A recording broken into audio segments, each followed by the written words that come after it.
Testing, testing, testing, testing, testing.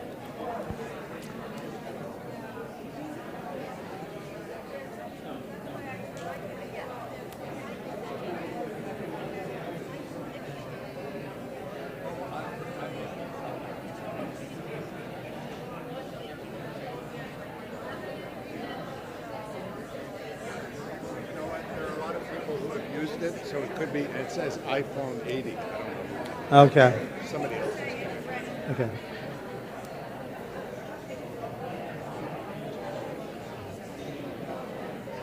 Well, good morning and welcome. It's great to have you all here. And I was going to welcome you in with some Irish music, but technology is so complicated. Apparently, we had this set up yesterday where it would pick up on my Bluetooth, but iPhone 80 appears to have jumped the gun. It can only pick up on one iPhone at a time. So anyway, I was going to indulge you with a little of the Clancy Brothers music. How many of you have ever heard the Clancy Brothers? The Clancy Brothers, the Irish folk group, the Clancy Brothers. They're magnificent. I covered them once when I was in Nashville for their final worldwide tour, and they were just great. So today, I'm so glad you could join me. We're going to explore Celtic Christianity. It's something that's been it's been of great interest for me for over 20 years. And I had the first chance to go to Ireland when in 2001 on a Celtic pilgrimage with a group called Worldwide Travel. And so that was great. And I've subtitled this Pilgrimage to a Land of Thin Places. Perhaps the most defining thing about Celtic Christianity was pilgrimage, the idea of taking a holy journey. And, you know, I've done a fair amount of pilgrimages, and they all generally have an itinerary. One of my most enjoyable pilgrimages was the first time I walked to Santiago de Compostela, beginning in the southwest corner of France in a place called Saint-Jean-Pied-de-Port. And I set out, and I had a little guidebook with me, but I didn't have any sense that, you know, every night I have to be in this town and this town. On that particular pilgrimage, which was 500 miles long, there are little medieval villages all along the way. And so if you feel exhausted, you could stop after 6 miles, 8 miles, 10 miles, 12 miles, until you get to the Meseta. And then you just have to do these long, incredibly boring walks across that, and there's like no town in between. But I just say that because the Germans and the Dutch in the albergs where I stayed would pull out these guys and be talking like soldiers going into combat the next day about how many kilometers, which place we're going to stay, what time we'll stop for breakfast or lunch. And here, your American pilgrim was kind of like, que sera, sera. But that is the spirit of the Celtic pilgrimage, which is to go and not know where you're going to arrive. Just let God's Spirit take you. And that is so contrary to the way we Americans live our lives. It's so contrary that my wife will never go on these, because the idea of just like showing up in a town and, you know, hoping things are going to work out, it's not her deal. And I totally get that. And then thin places, because the Celts speak, and they have their own language, and we all know about Gaelic and things like that. And the best way that we can understand the Celtic culture, which spread all over Europe, is through looking at the words that were used. And we can even tell words that were used in 4th century Celtic culture, but not in the 5th century. So this text or this inscription has to come from the 4th century, not the 5th. But one of the things they talk about is thin places. And I'll explore that a little bit with you. We heard Sandy and David Stainer talk about that last week. Thin places are holy sites. It could be a well spring, where it's said that an angel is there at all times and guides us to the healing waters. It could be a field which you cross over to a holy hill where there's a Celtic cross, marking that that's a sacred area where something special has happened, a miracle has taken place, or an angel has been present. But it could also be the birth of a child, the loss of a loved one, a moment of watching a glorious sunset. And it's believed that in these thin places, heaven and earth touch. The Irish believe that, and the Celts believe that heaven is just a foot and a half above your head. It's that close. And so, for instance, the festival of, our celebration of Halloween comes from the Celtic celebration of Samhain, which took place at the end of the harvest. And as the winter was coming and approaching, moving their animals from pasture into barns or stone enclosures or into the ground floor level of houses. And it was believed at that turning point when the days were getting shorter and the nights were getting much longer, that the dead could come back and haunt the living.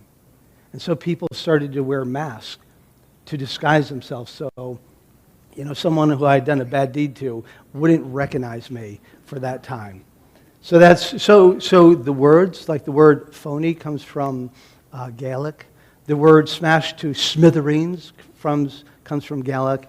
And some of our traditions, such as the carving of a pumpkin, comes from the Celts.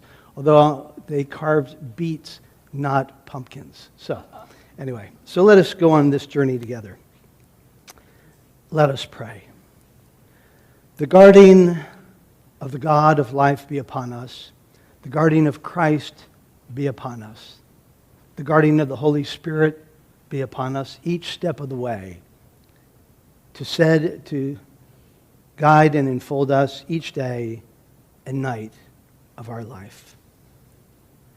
Now, this is terrible. I forgot to bring a book that has a collection of Gaelic prayers, and I'll bring it next week, of Celtic prayers. But the Celts had prayers for milking a cow, baking a loaf of bread, bathing a baby, walking across a field where it was believed that fairies lived and you didn't want to mess with any bad fairies, setting out in a boat to go fishing. And so there's a great sense in Celtic spirituality of God in the ordinary. So God's not enclosed only in a church or a monastery or in a pilgrim's walk, but God can be found anywhere and in the ordinary daily activities of our lives. So Celtic Christianity is known as a very homey religion. This is one of the places we'll visit. It's called Glendalough, which means the Glen of Two Lakes. And this is south of Dublin, and we'll have a chance to walk around. We'll see the tower. There are 65 high towers remaining in Ireland and 2 in Scotland. These are defining kind of architectural pieces of Celtic Christianity. And they had, somewhere in the structure, there'll be a door, usually about 10 feet or more from off the ground. And that would allow, when the Vikings raided, the monks and all the people in the area could climb the ladder, get into the tower, and pull the ladder up. And we'll talk about some of the Viking raids on Ireland. It was very significant, but they are defining architectural pieces of Celtic Christianity. Now, what do you think when you hear the word Celtic? What comes to mind? Irish music, yes. I'm so upset that they couldn't get the music to play, but the music is going all around the world today. What else comes to mind? Lynn? Language, exactly. And that's what unifies. The Celts, if you ran into St. Patrick or St. Kevin or St. Brigid, they would never say, I'm a Celt. We've defined that group of people through this language as being of the Celtic tradition. What else comes to mind? Poetry. Great artists. And we all know how the Irish have had 4 Nobel Prize winners in literature. Even to this day, it just emanates from them. They're magnificent storytellers. From about May 1st on, they would go to war. But come about November 1st, they would move indoors, and they'd spend the long, dark season together living. And this is one of the interesting things. It was not a hierarchical church the way the Roman Catholic Church is, but it was much more kind of horizontal leadership structure. And the High King lived in the midst of everyone. So he didn't have a separate headquarters. Like George Washington, had a headquarters at Valley Forge that was removed from where the main troops were. Most military leaders have a separate headquarters. But the High King would be right there in the midst of people as kind of a unifying force. And during those long winters, they would write poetry and listen to poetry, write music and listen to music. And they would embody the traditions and also the battles fought, etc. Anything else come to mind that dancing? Yes. And that again, like the music, is gone worldwide.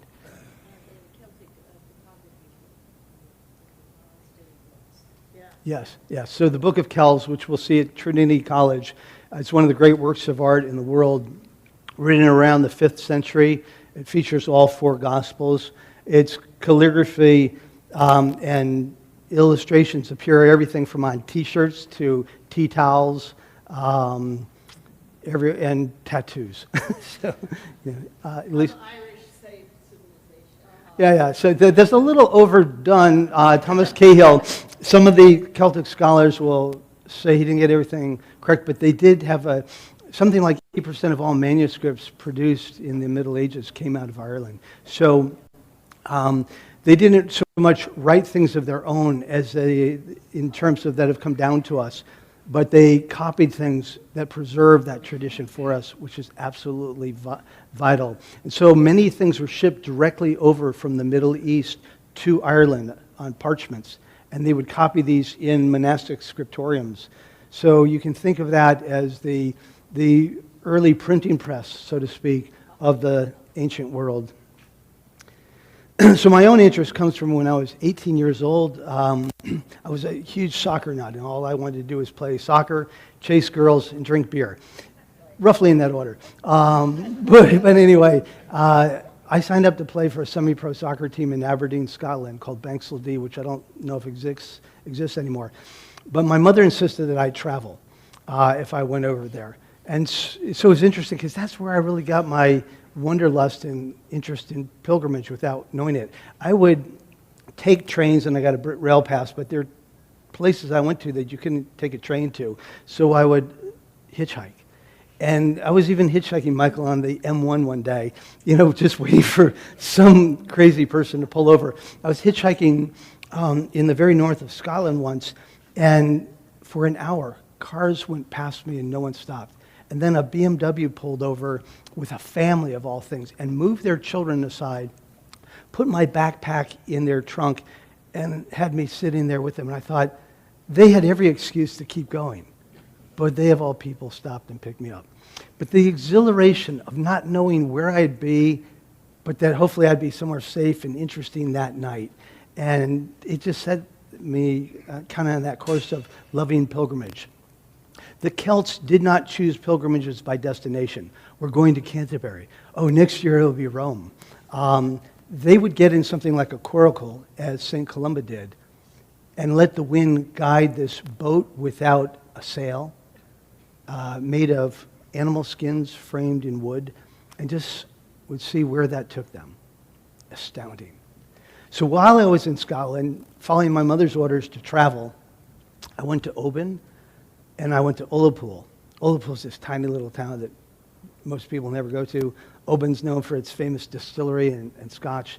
And in both places, as the sun was setting, I saw these magnificent sunsets late at night because the sun sets so late in the summer.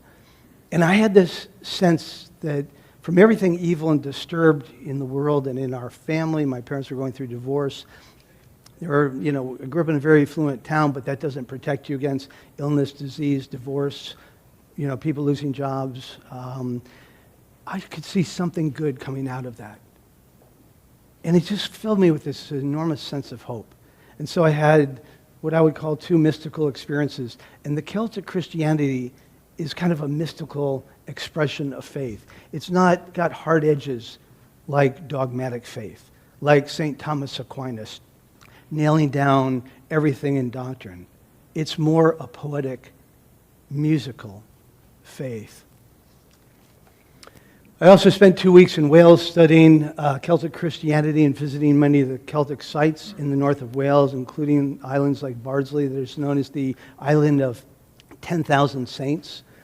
I took a pilgrimage to Iona, and where St. Columba landed in 561, some say 563 AD. Christianity came to Britain from the south as merchants came over and military people and carried the faith from the continent. And they came up in the year 597. Augustine of Canterbury, who was a Benedictine monk, arrived with 40 monks in the shores of Kent, expecting to be killed on the spot because they had heard reports about how fierce these people were and that they were like cannibals.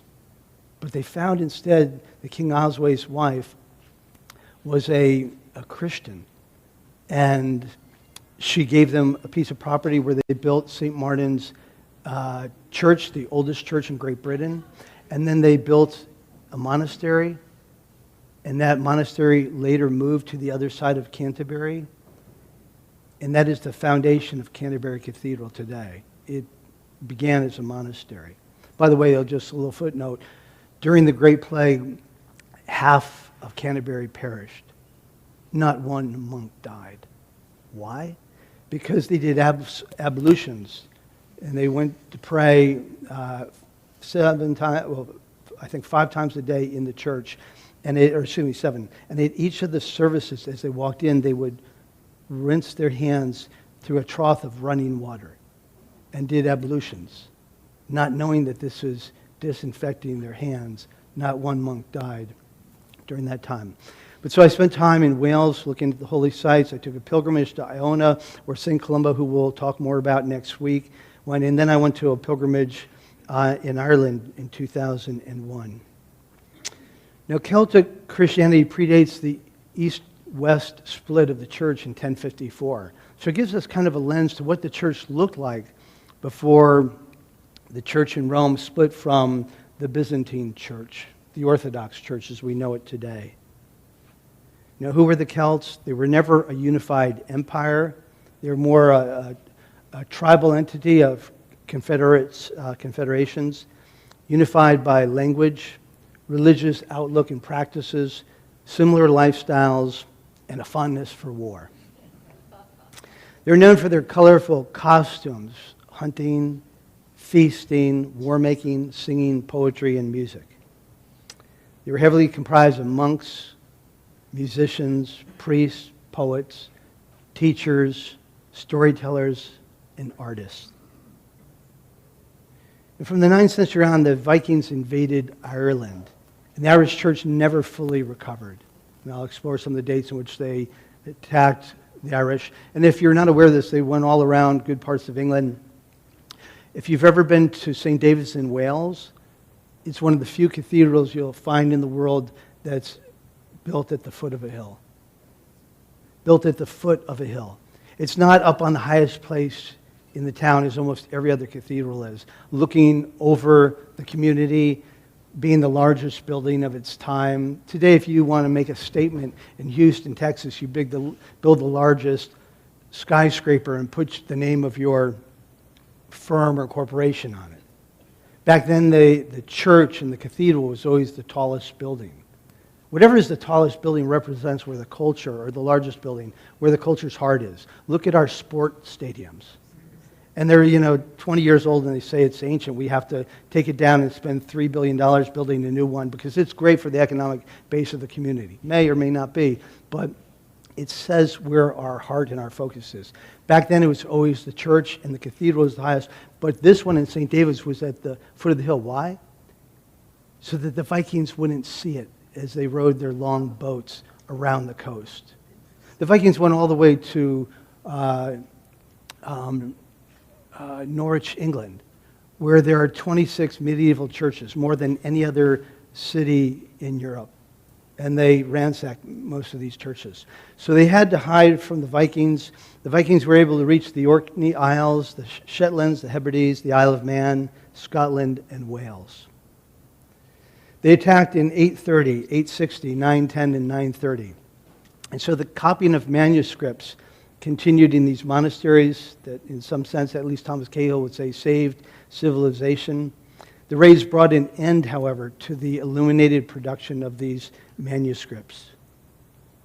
The Vikings attacked the Irish monasteries, taking a lot of their greatest treasures off to Scandinavia, where they're now in museums.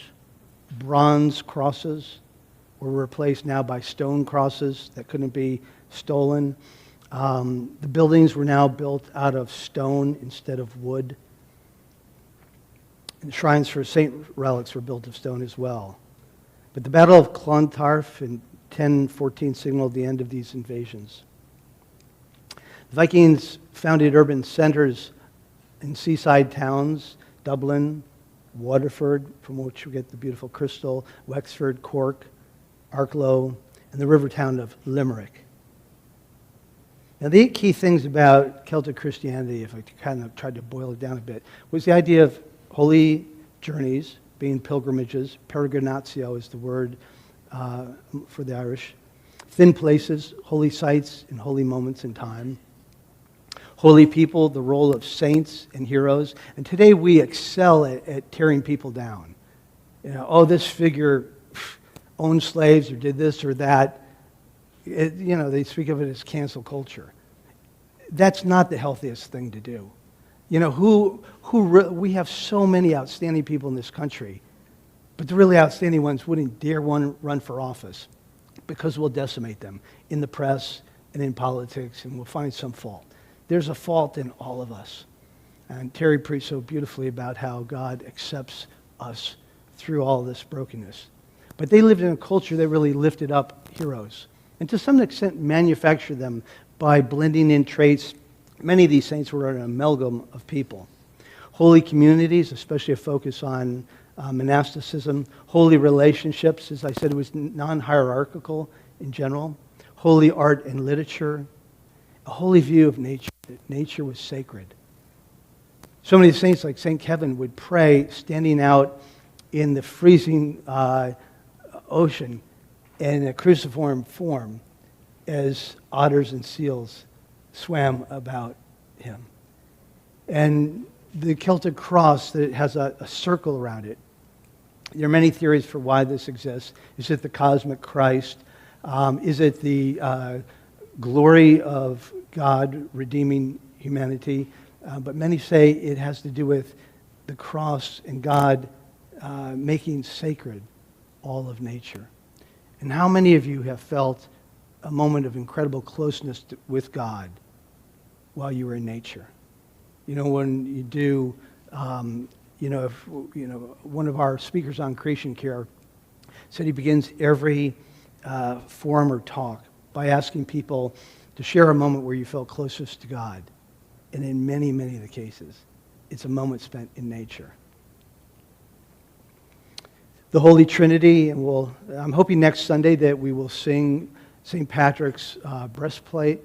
This was a lorica, which is like a poem, but it's a poem prayer that is attributed to St. Patrick. And it's sung at every priest ordination in the Episcopal Church. And it's a protective prayer. And I'll talk about the origins of how that was used at a moment where Patrick's life was at risk. It's highly Trinitarian. And then the role, as I mentioned, of prayer in ordinary life. Brief timeline of Irish history. We know that Ireland was covered by ice sheets in 16,000 BC, 12,000 BC. A narrow channel is created between Ireland and Scotland that were once joined. In 10,000 BC, we have bones of Paleolithic people found in County Clare. In 8,000 BC, we've got Metholithic hunter-gatherers who migrate to Ireland. Agricultural begins in 4,000 BC. And if you want copies of the slides, we'll try to be able to make them available to you. 2500 BC, we have Neolithic peoples of the Boyne Valley. And I'll show in just a second the Newgrange tomb, which we will go and explore, which is outside of Dublin. This is dated to 3,330 BC to 2900 BC. It was discovered by a farmer. This is what it looks like today. It was just the brow of a hill. But he started to realize that there were stones in some kind of formation. And so they started to excavate around this, and they found this whole stone encasing around here, some stones with Celtic design on there, and then burial chambers inside. It is believed that they would take the remains of those who died and put them in like a tray or a plate at the very back of this Neolithic tomb. And at the winter solstice, the light would shine right through here. It was perfectly designed, and in a way it was said to consecrate, make sacred these remains.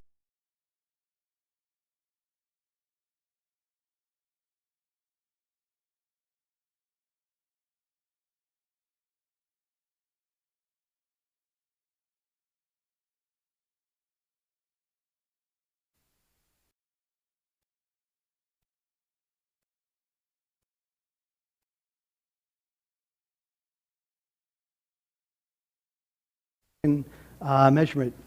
Celtic Christianity has a different sense of time that's infused by eternity, the unbroken knot. So 2000 BC, you get the Bronze Age technology. Flat axes are used, copper mining on Ross Island and Killarney. 500 BC, the Iron Age, the Celtic influence on art, language, and culture. 140 AD in Ptolemy's Geographia mentions inhabitants in Dublin for the first time. And 220 AD, Cormac MacArt is the long-standing High King of Ireland. In 431 AD, Pope Celestine sends Palladius to be Ireland's first bishop.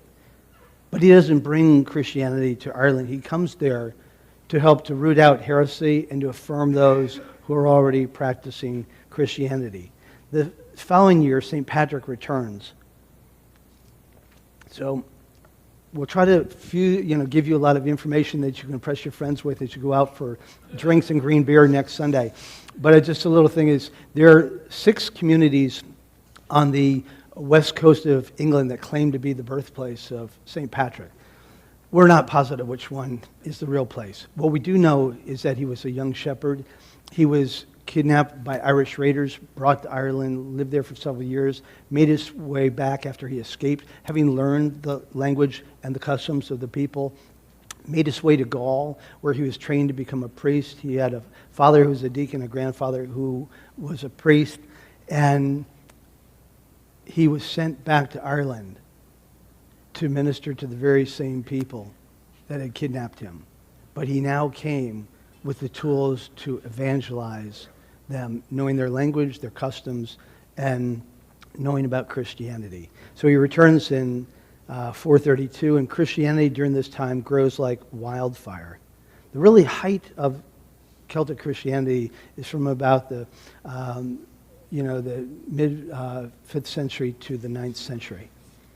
536 AD, a climate event causes crop failures and famines. There are a whole series of famines that took place during the history of Ireland that shaped the people enormously.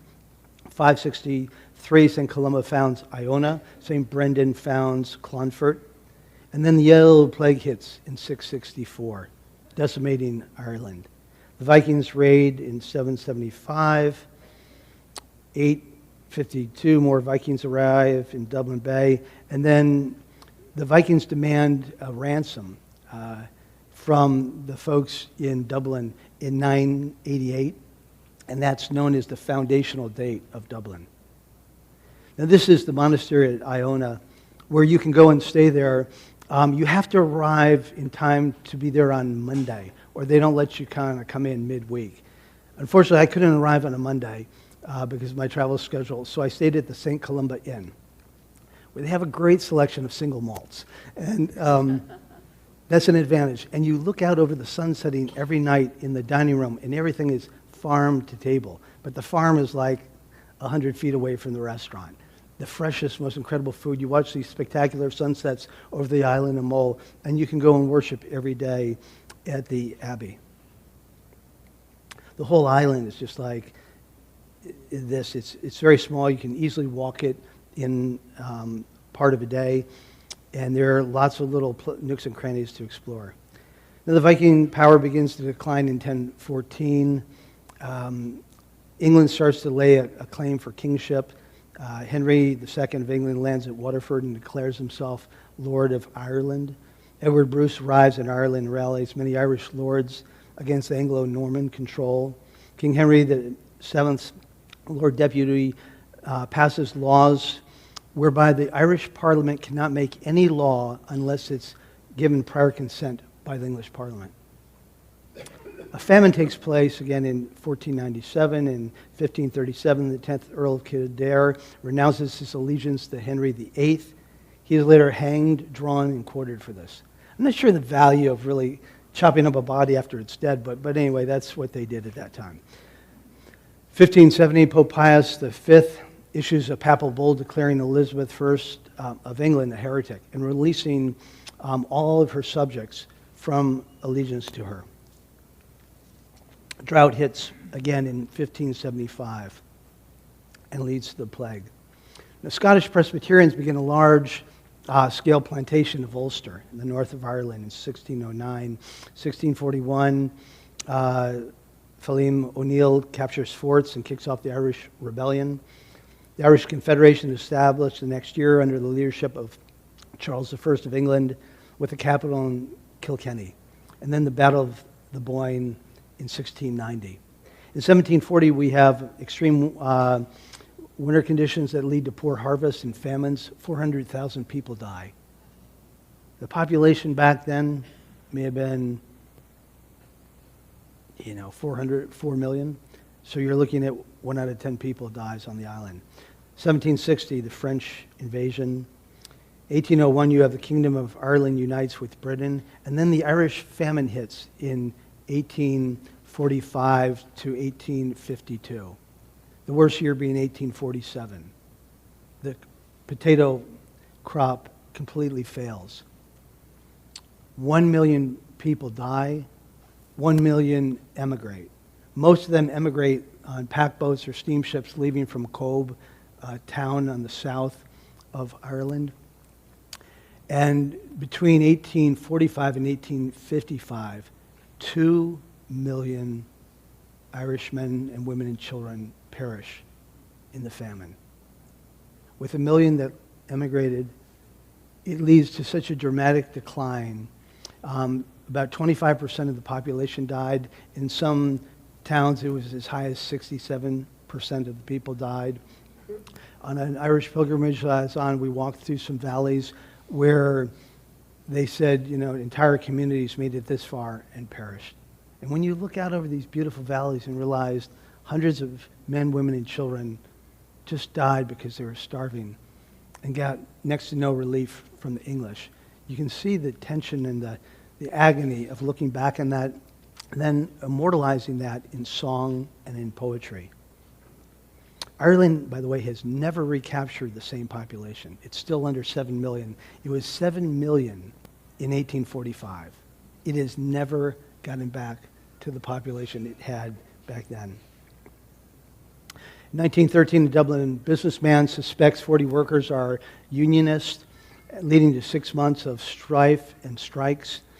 And in 1914, the government passes the Ireland Act that provides for Irish home rule, but its application is postponed because of World War I. In 1916, you have the Easter Risings. The Irish Republican Brotherhood seizes several key buildings in Dublin and proclaims an Irish Republic. 2 years later, Sinn Féin wins the general election. The Irish Republic is declared independent from the UK in 1919. 1921, Northern Ireland is established. The Irish War of Independence breaks out. Irish Civil War is declared. Ireland joins the United Nations in 1955. British troops are deployed in Northern Ireland in 1969, and the Troubles, as they're known, begin. I'm told right now that the north of Ireland is such a bleak place, neither the Irish Catholics want it nor the English. And it's in a tough situation because it's not been nurtured and built on for a long time. In 1990, Mary Robinson becomes the first female president of Ireland. And in 1998, we get the famous Belfast Agreement that is signed, and there's power sharing. So what we're going to do on the pilgrimage is we're going to tour Trinity College and see the Book of Kells and the display. We're going to have a guided tour of Dublin. We'll visit the Kilmainham Gaol, where many of the political protesters of the 1916 uprising were jailed and often killed and sometimes tortured. We'll visit Newgrange, that incredible Neolithic site. We'll travel to the Hill of Tara, where the high kings of Ireland were crowned. And it faces the Hill of Slane, where St. Patrick lit the new fire on Easter, probably around 433 or 34 AD. And that's where that Lorica comes, that he gave this kind of mystical prayer chant that drove off the soldiers that were set out by the High King to kill him for being audacious enough to light a fire at this time of year, before the king had lit the first fire. We'll tour Glendalough, which is the former hermitage of St. Kevin and became this incredible monastic community in the 6th century. We'll see the Rock of Cashel, reputed to be the site of the conversion of the King of Munster by Patrick in the 5th century. We'll travel to the Dingle Peninsula, which National Geographic voted as the most beautiful site in the world. We'll enjoy live Irish music, visit a few pubs. If you haven't had an Irish breakfast, can't be beat. We'll have tea at a castle near Slane, courtesy of Pat Beatty, who has someone she knows who owns the castle. Leave it to Pat. Thank you, Pat. And we're going to integrate for those who want to do some walking. We're going to go and coach from place to place. It's not meant to be a walking pilgrimage from one place to another. It thins out the crowd. You can get on that, and there's only so much ground we could cover. They don't have a pilgrimage trail that compares to, say, the Camino in Ireland, but they do have walks through the Aran Isles and around the Dingle Peninsula and the Ring of Kerry. But we're going to integrate 4 to 6 mile walks for those who want to do it as an optional activity during our pilgrimage. Now, this is Trinity College, one of the most stunning libraries in the world. This is just a feature of the Book of Kells. Incredible art design. And we'll learn more about how that was put together. This is the Kilmainham Jail, where the prisoners of the 1916 uprising were kept and killed. This is the Hill of Tara, where the High Kings were crowned, facing the Hill of Slane, where Patrick lit the new fire. This is the church at Slane on the hilltop. These are the ancient ruins of Glendalough. Again, it means glen, the glen of 2 lakes. And this is the Wicklow Heights. We'll walk through this valley. For those who want to take an optional walk, we're going to have a walk scheduled that day. This is the Rock of Cashel. Patrick led to the conversion of the king. Another picture of it. And you can see the high tower there. More monastic ruins. The Dingle Peninsula. And we'll see the Cliffs of Moher, which rise between 600 and 700 feet from the ocean. The wind blows fiercely, so you don't want to get too close to the edge. So looking near towards Skellig Michael, where the monks used to live, 60 miles off the coast. The Dingle Peninsula, some of the beautiful towns along the way.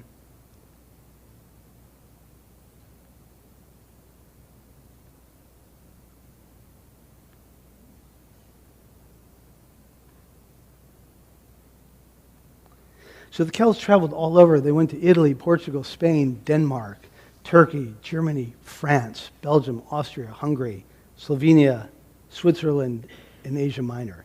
These people got around. If you've been to Galicia in the northwest of Spain, where Santiago de Compostela is, it's Celtic. And there's a town along the way that you go on the trail about 7 days, can't remember exactly, 6, 7 days before you get to Santiago, called O Sobrero. It's a Celtic community. And just stunning, with little round huts made of stone. Their origin remains a mystery, but St. Paul writes, "You senseless Galatians." The Galatians were Celts. Caesar's Gallic Wars described Celts as fierce warriors and a worthy enemy. Caesar claimed to have killed 1,192,000 Celts between 58 and 50 BC. The Celts were a mighty power until 43 AD, when they were driven back from continental Europe to reside in Scotland, Wales, Northumbria, Ireland, the Isle of Man, in between Scotland and Ireland. Their language went through 4 stages: Old Irish, Middle Irish, Early Modern Irish, and Modern Irish. And families now send their children away to summer camps in Ireland for Gaelic immersion experiences, so their children will learn. All the signs in Ireland now are in English and in Gaelic. And if you're not aware of this, so many European countries have done this. Italy has over 500 dialects. And you can go from here to some place like Old Greenwich and easily encounter a very different dialect.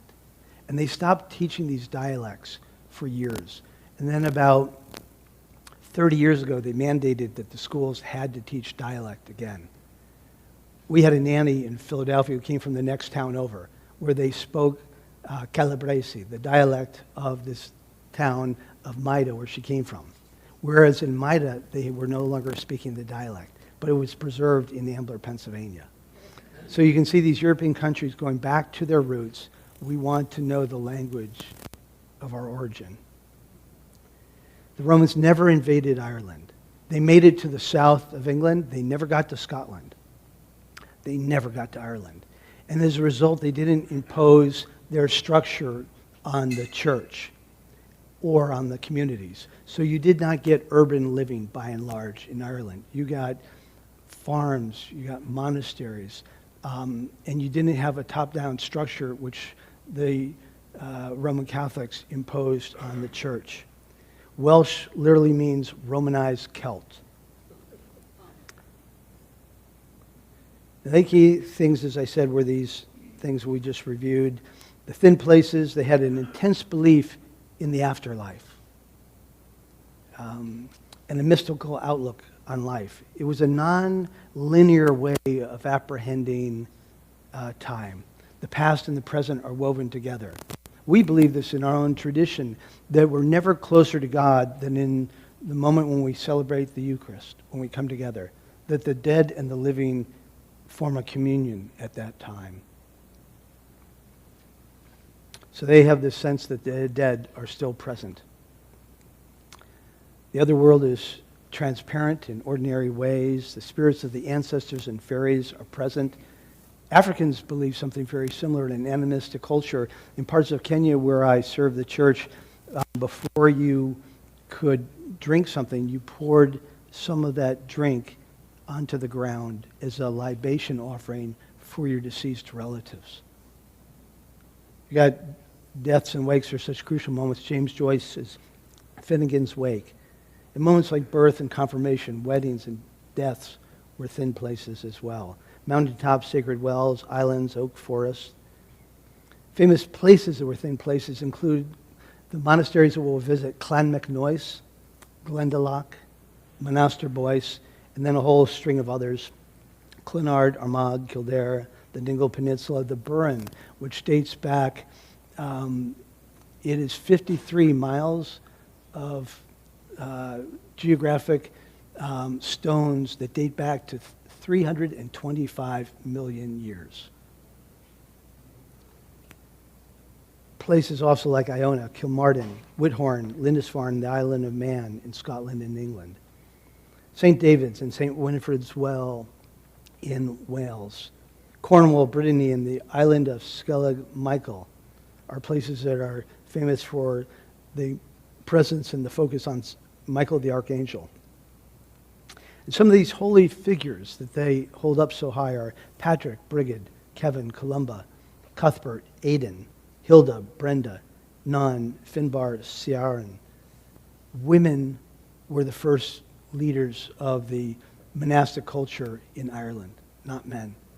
And they had women in all sorts of leadership roles. Again, making us look at Celtic Christianity as a model for Christianity today. Holy communities like Cong, Lindisfarne, Whitby. The culture was essentially tribal, and the monasteries would be an extension of the tribe. The monasteries were deeply influenced by Egypt, of all things. They drew on St. Paul of Thebes and St. Anthony, who was the founder of monasticism as we know it, who lived in the desert. And so the Irish would describe some of these bleak settings as deserts, or deserts. And these were the kind of the places where they would go to experience God in this kind of raw, rough environment. The Irish bishops would go to one of these deserts during Lent and spend 40 days fasting and praying. St. Patrick climbed a mountain called Croagh Patrick, which pilgrims go to this day, where he spent that time praying and fasting. And it's something that I think would do well for our clergy and for our bishops to do that during Lent instead of offering programs and working even harder than normal. There's a lot to be said for that. I'll just close by saying that it was the custom of the bishops to go out to these places. As I said, Patrick went to St. Croagh Patrick. The Irish sent missionaries to Europe, Germany. They went to Trier, Mons, Cologne, Austria, Vienna, and Salzburg, Switzerland, Reichenau, and Bern, Italy, Verona, Milan, Fiesole, Lucca, and Taranto. You had Celtic monks who traveled to all these places. And as I said, there was that lack of hierarchical structure. The Celts borrowed heavily from the Druids. There were both male and female Druids. Druids were trained for 20 years or more, and they were full of magi and astrologers, reading signs of nature and heavens for advice for the best times for planting and going to war. I want to close just to respect our time. I just want to see if, do you have any questions, and we'll continue next week. David. So, it was the Gallic Celts who sacked Rome in 387 BC. Right. And what you referred to, Hadrian went and built Hadrian's Wall because the Romans had never subdued the Scots or the Irish. So you talked a little bit about how Christianity spread into that area. Was it clergy from England? Yes, so I apologize because I kind of left that hanging. So the clergy moved up from the south of England with Augustine, who was the Benedictine monk, commissioned by Pope Gregory the Great in around 596 to go over to England because they were walking through a marketplace in Rome one day, and Pope Gregory, who became known as one of the few popes known as the Great, spotted these unusual people who were being sold as slaves, and they had blonde hair and blue eyes. And they said, "Who are those?" And his monk friend, Augustine, said, "They are Anglos. They come from this country abroad." And Gregory, without missing a beat, said, "Not Anglos, but Angeli, angels. I want you to go and bring Christ to them."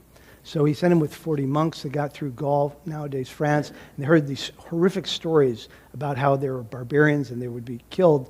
They returned to Rome. When he got to Rome, Gregory said, "What the heck are you doing back here? Go." So he sent him back, and that's how the evangelism moved with Canterbury Cathedral and up from the south of England. But from the north, Columba was banished, and we'll talk about this next week, from exile for the first case of copyright infringement in history. He copied a monastic illuminated transcript late into the night in this monastery. He was found. Anyway, I'll tell you the story next week. Bottom line, he was exiled, and he set out with a group of 12 friends in a coracle, and they drifted to the island of Iona, where he established this monastery. And that became a mission center, sending monks out all over the north of Scotland to convert Druids and Picts, and getting over to Lindisfarne, where St. Aidan was. And so Christianity came from the south of England and from the north of Scotland until it met. Any other questions, Monica?